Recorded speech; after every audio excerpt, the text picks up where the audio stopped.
Audio book वांग्मय 13 Gayatri की पंचकोशी साधना एवं उपलब्धियां। चैप्टर 6 पार्ट 1 मनोमय कोश का विकास परिष्कार। मस्तिष्कीय क्षमता के चमत्कार पग पग सामान्य लोक व्यवहार में दृष्टिगोचर होते हैं। सूझबूझ वाले बुद्धिमान मनुष्य हर क्षेत्र में आगे बढ़ते और सफलता पाते हैं। इसके विपरीत मूढ़मती और मंदबुद्धि लोग अनुकूल परिस्थितियां रहने पर भी पिछड़ी स्थिति में पड़े रहते हैं। जीवन की गहन समस्याओं को सुलझाने में और आत्मोत्कर्ष का लाभ प्राप्त करने में भी मनः स्थिति की प्रखरता ही लाभ देती है। ज्ञान तंतु के माध्यम से यह तत्व समस्त शरीर में फैला हुआ है। मस्तिष्क उसका केंद्रीय कार्यालय है। यह सुविस्तृत ज्ञान विस्तार आध्यात्म की भाषा में मनोमय कोश कहलाता है। बौद्धिक प्रगति के लिए सामान्यतया प्रशिक्षण के स्कूली तथा दूसरी तरह के उपाय काम में लाए जाते हैं, पर मनः चेतना के आध्यात्मिक उपचार साधनात्मक हैं। उनके माध्यम से मनः शक्ति विकसित और परिष्कृत की जाती है। मनोमय कोश की साधना मस्तिष्कीय क्षेत्र में घुसे मनोविकारों को, दुष्प्रवृत्तियों को निरस्त करने के लिए लड़ा जाने वाला महाभारत हो। साथ ही इसमें धर्म राज्य की, राम राज्य की स्थापना का लक्ष्य संकल्प भी जुड़ा हुआ हो। इस संदर्भ में वैज्ञानिक अनुशीलन ध्यान देने योग्य है। बहुत समय पहले शारीरिक रोगों का कारण वात, पित्त, कफ, अपच, मलावरोध, ऋतु प्रभाव, विषाणुओं का आक्रमण आदि माना जाता है। नवीनतम शोधें शरीर पर पूरी तरह मनः सत्ता का अधिकार मानती हैं और बताती हैं कि बाह्य कारणों से उत्पन्न हुए रोग तो शरीर की जीवनी शक्ति स्वयं ही अच्छे कर देते हैं, अथवा मामूली से उपचार से वे अच्छे हो सकते हैं। जटिल रोग तो आमतौर से मनोविकारों के ही परिणाम होते हैं। उनका निराकरण दवा दारू से नहीं, मानसिक परिशोधन से ही संभव हो सकता है। शारीरिक ही नहीं, मानसिक रोगों का भी यही प्रधान कारण है। दुष्कर्म अथवा दुर्बुद्धिग्रस्त व्यक्ति शारीरिक ही नहीं, मानसिक रोगों से भी ग्रसित रहते हैं। उन्माद विस्फोट की स्थिति न आए तो भी असंतुलन से ग्रस्त व्यक्ति अर्ध विक्षिप्त स्थिति में पड़े रहते हैं। अकारण दुख पाते और अकारण दुख देते हैं। इनकी मनःस्थिति कितनी दयनीय होती है, यह देखने भर से बड़ा कष्ट होता है। शारीरिक व्यथाओं से पीड़ितों की अपेक्षा मनोरोगों से ग्रस्त लोगों की संख्या ही नहीं, पीड़ा भी अधिक है। इन व्यथाओं से छुटकारे का उपाय अस्पतालों में नहीं, मानसिक संशोधन की साधनाओं पर ही अवलंबित हैं। वे उपाय, उपचार अन्य प्रकार भी हो सकते हैं, पर अध्यात्म विज्ञान के आधार पर उसे मनोमय कोश से साधना से अधिक सुविधापूर्वक संपन्न किया जा सकता है। काय विज्ञान के विद्यार्थी जानते हैं कि मस्तिष्क के साथ जुड़े हुए तंतु सारे शरीर में फैले हैं। उन्हीं के माध्यम से इस जटिल यंत्र का संचालन होता है। इंद्रियों की क्रिया शक्ति, अनुभूतियां, सरसताएं मस्तिष्क में ही जाकर खुलती हैं। इंद्रिय गोलक तो मात्र सूचनाएं संग्रह करने और उन्हें मस्तिष्कीय केंद्रों तक पहुंचाने भर का काम करते हैं। कोई मानसिक कष्ट होने पर सारा शरीर शिथिल हो जाता है और क्रिया शक्ति में स्पष्टतः अस्त व्यस्तता दिखने लगती है। भय, चिंता, शोक, निराशा जैसे प्रसंगों पर किसी भी मनुष्य का चेहरा उदास और सारा शरीर शिथिल देखा जा सकता है।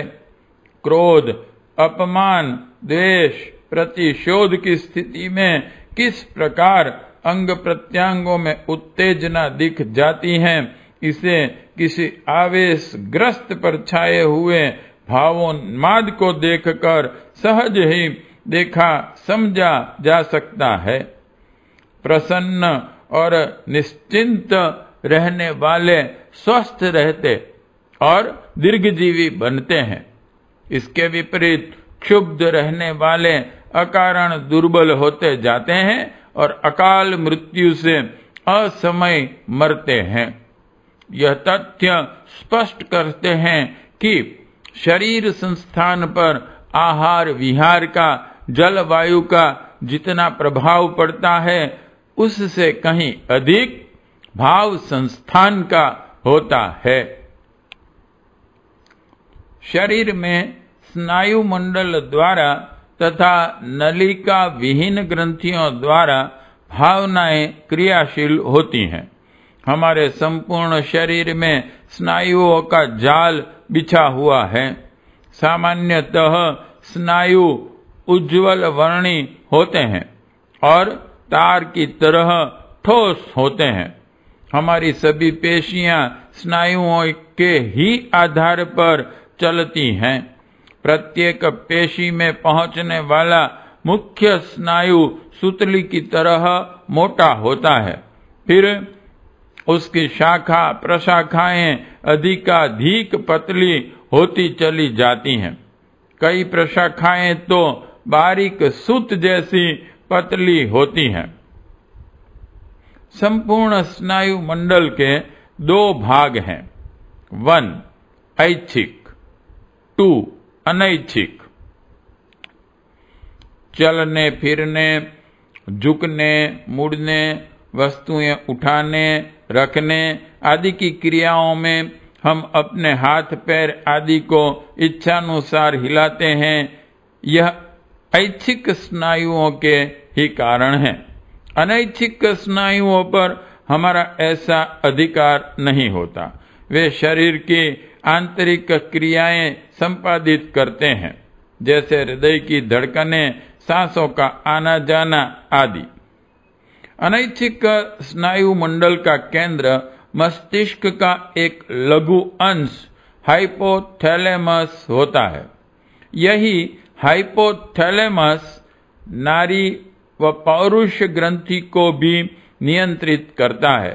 साथ ही मोनोएमीन ऑक्सीडेज नामक किण्व यानी कि एंजाइम भी संपूर्ण शरीर में विकीर्ण होते हुए भी केंद्रित स्नायविक प्रणाली में विशेष रूप से जमा रहता है। हाइपोथैलेमस द्वारा पिट्यूटरी ग्रंथि भी उत्तेजित होती हैं और उससे विभिन्न हार्मोन्स निकलते हैं जो भावनाओं का परिणाम भी होते हैं और नई भावनाओं का कारण भी। किसी नई परिस्थिति के उपस्थित होने पर नलिका विहीन ग्रंथियों पर दबाव पड़ता है और वे विभिन्न हार्मोनों को स्रावित करती हैं। इन हार्मोनों की शरीर में प्रतिक्रिया होती है और यह प्रतिक्रिया उसी के अनुरूप भावना समूहों को जन्म देती हैं। जैसे किसी रोग के कीटाणुओं के संक्रमण दबाव से पिट्यूटरी ग्रंथि ने कोई हार्मोन छोड़ा, इससे शरीर में तेज हलचल मच गई, व्यक्ति को अव्यवस्था महसूस होने लगी और वह खाट पर पड़ गया। अब बीमारी की दशा में तरह तरह की भावनाएं जो अचेतन मन में दबी थीं, उभरने लगी। उनके परिणाम स्वरूप अनेक प्रकार की शारीरिक प्रतिक्रियाएं भी पैदा होने लगती हैं। मनोमय कोश का निवास मस्तिष्क में बताए जाने का अर्थ केवल इतना ही है कि उसका केंद्रीय कार्यालय वहीं है। उसके सूक्ष्म अवयव, उसकी शाखा प्रशाखाएं तो संपूर्ण शरीर में व्याप्त विस्तृत हैं। मस्तिष्क के जीवाणु अन्य जीवाणुओं से अधिक समझदार और अधिक अनुभवी होते हैं, इसलिए वे शेष जीवाणुओं के अगुआ नेता कहे जाते हैं। वे जिस दिशा में चलते हैं, शेष जीवाणुओं को भी उसी दिशा धारा में बहना पड़ता है। संपूर्ण सूक्ष्म शरीर को स्वस्थ, प्रसन्न, उल्लसित, प्रगतिशील बनाए रखने के लिए मस्तिष्कीय स्थिति वैसी होनी जरूरी है। नेता ही निराश, हताश, कुंठित, त्रस्त हुआ तो प्रगति की क्या आशा की जा सकती है। नेता का संवेग समस्त अनुयायियों को प्रभावित करता है। वियना के मनोचिकित्सक डॉक्टर फ्रैंकल का मत है कि मानसिक धरातल ही शारीरिक स्वास्थ्य का आधार है। मानसिक असंतुलन का कारण जीवन की सार्थकता को समझना है। इसलिए उन्होंने लोगोथेरेपी या अर्थबोध चिकित्सा नाम की चिकित्सा पद्धति विकसित की है। डॉक्टर फ्रैंकल की मान्यता है कि जिस व्यक्ति को अपने जीवन और कार्य की सार्थकता का बोध नहीं हो, वह स्वस्थ नहीं रह सकता। मनुष्य जीवन के लक्ष्य और उनकी सिद्धि ही आनंद का आधार हैं। डॉक्टर फ्रैंकल की चिकित्सा पद्धति में रोगी से प्रिय अप्रिय सभी विषयों पर चर्चा कर उसे जीवन की सार्थकता की तलाश की प्रेरणा दी जाती है। व्यक्ति को जैसे ही जीवन में सार्थकता की अनुभूति हो उठती है, वह अपने भीतर निहित शक्तियों का स्मरण कर आत्मविश्वास से भर उठता है और धीरे धीरे स्वस्थ होने लगता है। मनः क्षेत्र की स्वस्थता उसके स्थूल शरीर को भी स्वस्थ बना देती है। सूक्ष्म शरीर की हलचलों का स्थूल शरीर पर स्पष्ट एवं निश्चित परिणाम होता है। तंत्रकीय रोगों का कारण दबे हुए गंदे विचार ही होते हैं। शरीर शास्त्रियों का भी यही मत है कि मात्र मानसिक चित्रों के आधार पर ही अनेक शारीरिक बीमारियां उत्पन्न हो जाती हैं। Influence of the mind upon the body नामक पुस्तक के लेखक डॉक्टर टूके ने लिखा है, विक्षिप्तता, मूढ़ता, अंगों का निकम्मा हो जाना, पित्त, पांडुरोग, केश पतन, रक्ताल्पता, घबराहट, मूत्राशय के रोग, गर्भाशय में पड़े बच्चे का अंग भंग हो जाना, चर्म रोग, फुंसियां, फोड़े, एक्जिमा आदि अनेक स्वास्थ्य नाशक रोग मात्र मानसिक क्षोभ तथा भावनात्मक उद्वेलन के परिणाम होते हैं। मानसिक क्षोभ, भावनात्मक उद्वेलन, निषेधात्मक चिंतन सूक्ष्म शरीर की विकृतियां हैं जिनका स्थूल शरीर पर स्पष्ट प्रभाव पड़ता है। इसी प्रकार परिष्कृत दृष्टिकोण, स्वस्थ उदार चिंतन, आदर्शवादी विचारधारा सूक्ष्म शरीर को तेजस्वी और प्रखर बनाती है और उसका श्रेष्ठ प्रभाव स्थूल शरीर पर भी स्पष्ट देखा जा सकता है। विधेयात्मक विचारों को ऊर्ध्वमुखी चिंतन की आश्चर्यजनक महत्ता के प्रतिपादन में डॉक्टर बेनेट ने स्वयं को ही प्रस्तुत किया है। 50 वर्ष की आयु तक डॉक्टर बेनेट निराशा और अवांछनीय चिंतन के कारण अपना स्वास्थ्य पूरी तरह गंवा बैठे। उन्हें जब ऊर्ध्वगामी चिंतन की इस असीम उपादेयता का पता चला तो उन्होंने अपना जीवन क्रम ही बदल डाला। मन की जड़ता और विषय विकारों का जुआ उनने उतार फेंका।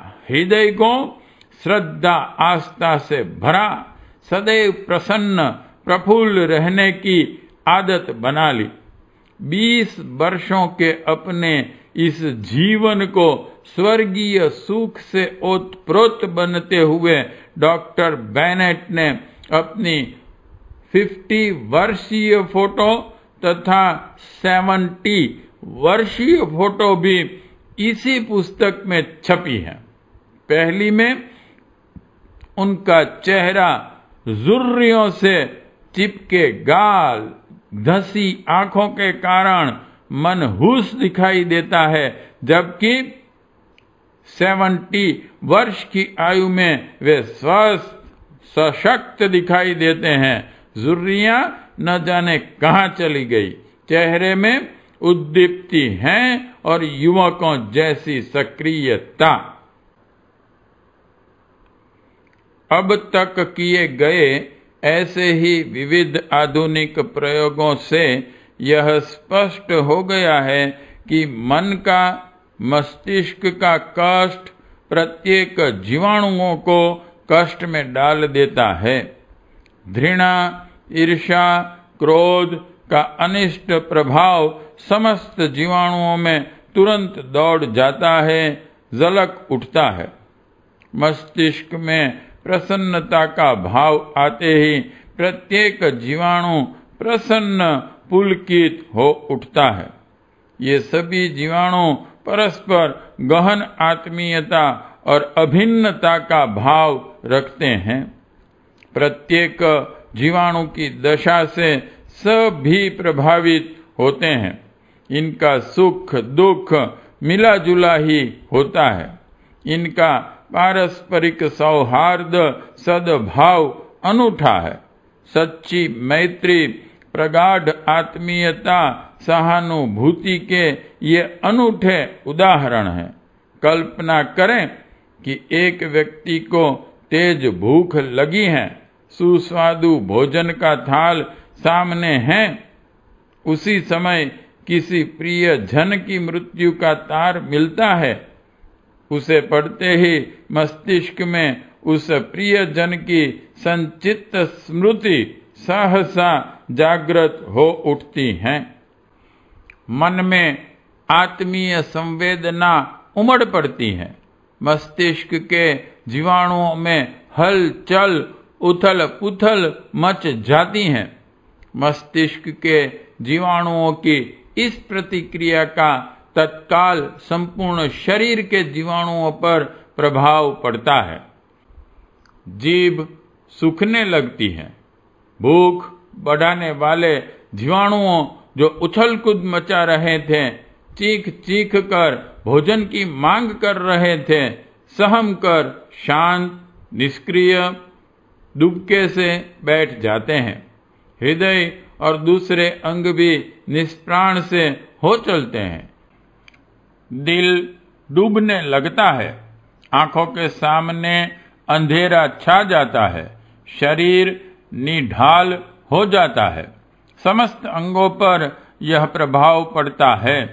स्पष्ट है कि मस्तिष्कीय जीवाणुओं की भाव दशा का तत्काल प्रभाव संपूर्ण शरीरस्थ जीवाणु समूहों पर पड़ता है।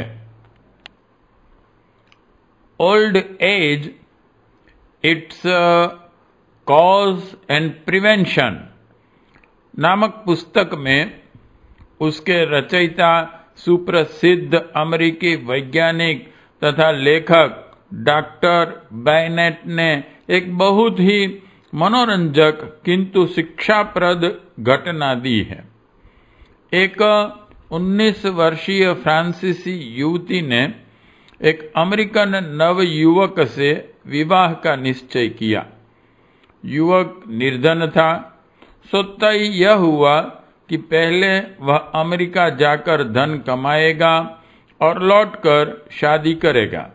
युवक ने 3 वर्ष में पर्याप्त धन कमा लिया, पर दुर्भाग्य से कोई मुकदमा लग जाने के कारण वह 15 वर्ष तक फ्रांस नहीं लौट सका। 15 वर्ष के बाद जब वह वापस लौटा तो यह देखकर आश्चर्यचकित रह गया कि उसकी मंगेतर का स्वास्थ्य, सौंदर्य बिल्कुल वैसा ही है जैसा वह 19 वर्ष पूर्व था। 34 वर्ष की अधेड़ हो जाने पर भी उसमें 19 वर्षीय नवयुवती के गुण विद्यमान थे। घटना का विवेचन करते हुए बैनेट महोदय लिखते हैं, प्रकृति ने मनुष्य शरीर की संरचना और संचालन प्रक्रिया इस प्रकार रखी है कि शरीर का प्रत्येक कोष, सेल 80 दिन पीछे पुराना होकर मैल के रूप में उसी प्रकार बाहर निकल जाता है जिस प्रकार समुद्री लहरों में निरंतर ज्वार भाटे से समुद्र की गंदगी तटों पर जमा होती रहती है। कोष परिवर्तन की यह प्रक्रिया आयु बढ़ने के साथ क्षीण होती रहती है। उसी का नाम वृद्धावस्था है। किंतु इस घटना ने इस प्राकृतिक व्यवस्था को उलट दिया। ऐसा क्यों? इसका उत्तर युवती के मुंह से दिलवाते हुए श्री बैनेट लिखते हैं कि मैं प्रतिदिन प्रातःकाल एक आदम कद शीशे के सम्मुख खड़ी होकर अपना चेहरा देखती और मन ही मन अनुभव करती थी कि मैं ठीक वैसी ही हूं जैसी कल थी। दिन के परिवर्तन ने मेरे शरीर में कोई प्रभाव नहीं डाला। इच्छा शक्ति की यह दृढ़ता मुझे दिन भर पुलकित और प्रसन्न बनाए रखती। उसी का फल है जो मैं जैसे 15 वर्ष पूर्व थी वैसी ही आज भी हूँ।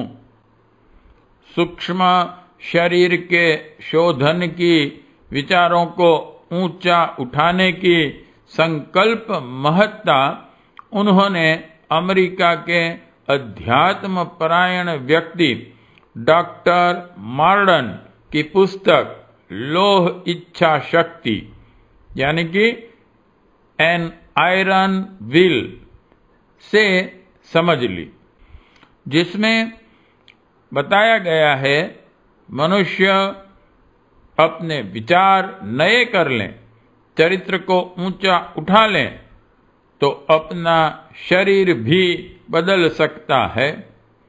यह स्वाध्याय उनके लिए तो औषधि बना ही सैकड़ों को नया जीवन देने वाला है। प्रेम, मैत्री, दया, करुणा और परोपकारी विचारों को धारण कर कोई भी इसका प्रत्यक्ष लाभ ले सकता है। खोपड़ी के ऊपर या नीचे की रक्त वाहिनियों की पेशियां भावनाओं के अनुसार फैलती, सिकुड़ती व तीव्र संवेदनात्मक प्रतिक्रियाएं करती हैं। अस्वस्थ भावनाएं विभिन्न शारीरिक रोगों का कारण बनती हैं। सामान्य सिर दर्द से लेकर माइग्रेन नामक कठिन सिर दर्द भावनात्मक तनाव से होता है। इस तनाव से खोपड़ी की रक्त वाहिनियां सिकुड़ती हैं और इससे सिर दर्द शुरू हो जाता है। आज तो यह पाया जाता है कि सिर दर्द की 100 घटनाओं में से 85 का कारण भावनात्मक तनाव होता है। भावना क्षोभ के कारण पेशियों में उत्पन्न तनाव के कारण कई बार लोग भोजन के बाद ऐसा अनुभव करते हैं कि कलेजे पर बोझ आ रहा और भोजन नीचे सरक नहीं रहा है। अधिक तनाव होने पर उबकाई आने लगती है, जी मिचलाने लगता है। भावनात्मक तनाव से उत्पन्न स्नायु रोगों में डकारे आना, पेट में ऐंठन होना, विभिन्न वायु विकार, अनेक त्वचा विकार, एक्जिमा, खुजली आदि होते हैं। कमर दर्द के बारे में अब ऐसा ज्ञात है कि अधिकांश मामले में इसका कारण भावनात्मक तनाव ही होता है। यह जान लेने पर कि भावनात्मक तनावों एवं विकृतियों से ही अधिकांश रोग पैदा होते हैं, यह प्रश्न अनेकों को कचोटता है कि भावनाओं पर नियंत्रण कैसे हो।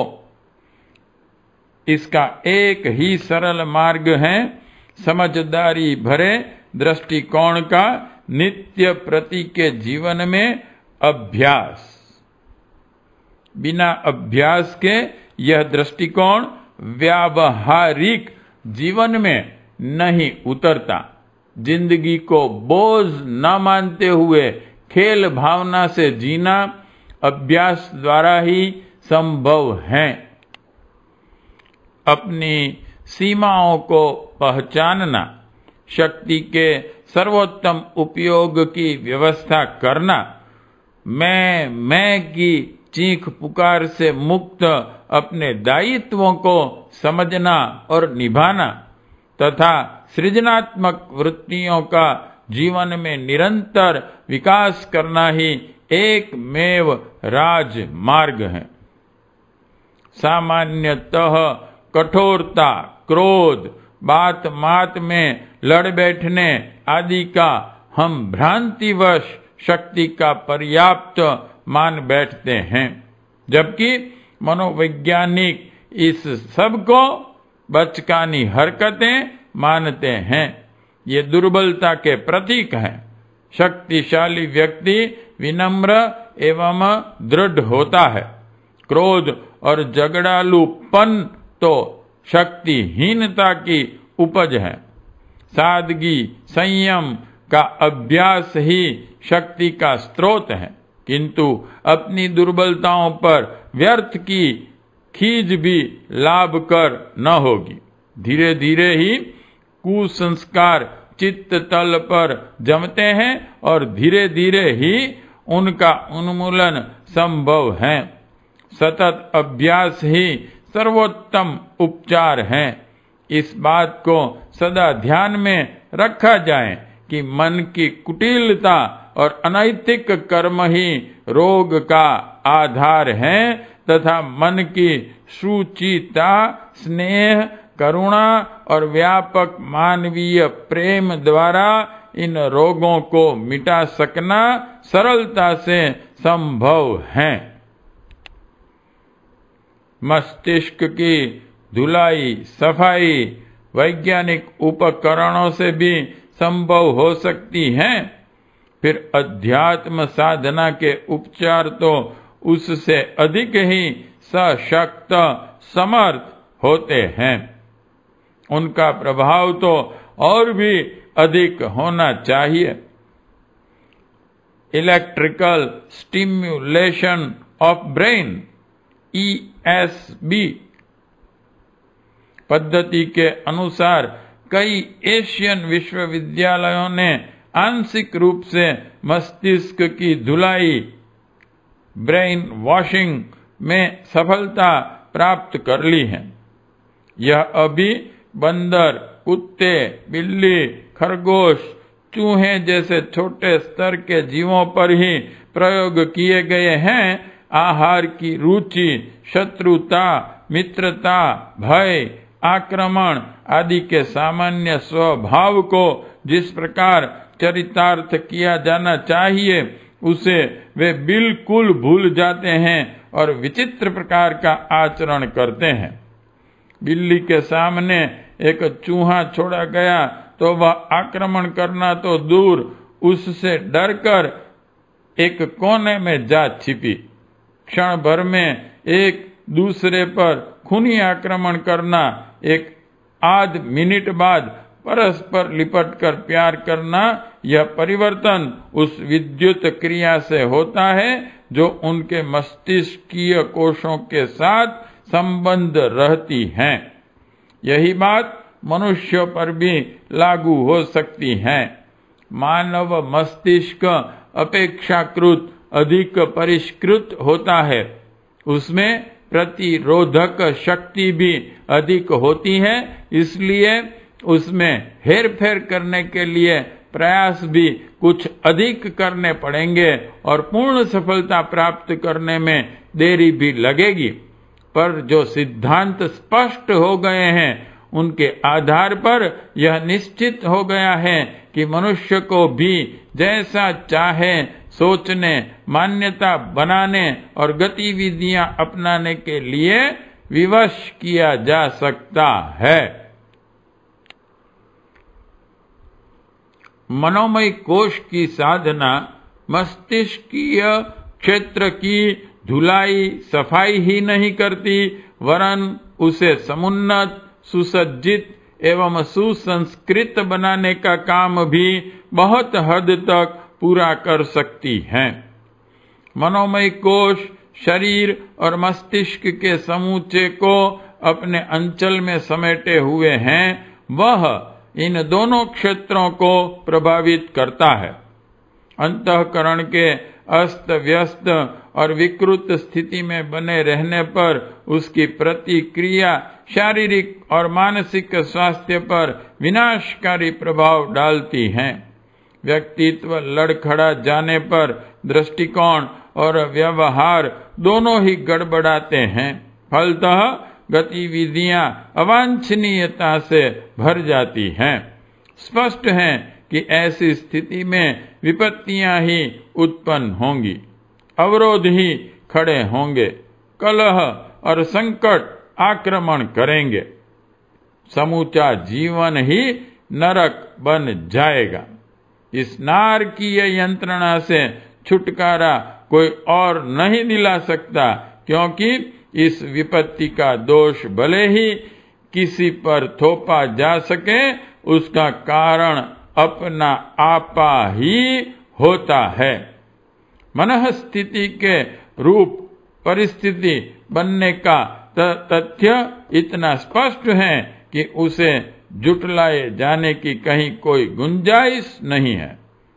अपने आप में परिवर्तन किए बिना हम इस नरक से अन्य किसी तरह उबर नहीं सकते। जीवन क्रम में उत्पन्न विविध विधि अवरोधों से छुटकारा पाए बिना हमारा उद्धार हो नहीं सकता। समस्याओं और विपन्नताओं से त्राण मिल नहीं सकता। प्रवीणता, पारंगतता, सफलता जैसी अनेकों उत्साहवर्धक विभूतिय इस मनोमय कोश की साधना के ही वरदान हैं। कभी कभी किन्हीं विशेष व्यक्तियों में विलक्षण मानसिक विशेषताएं पाई जाती हैं, किन्हीं की स्मरण शक्ति इतनी विकसित होती है कि सामान्य लोगों की उनसे तुलना करने पर आश्चर्यचकित रह जाना पड़ता है।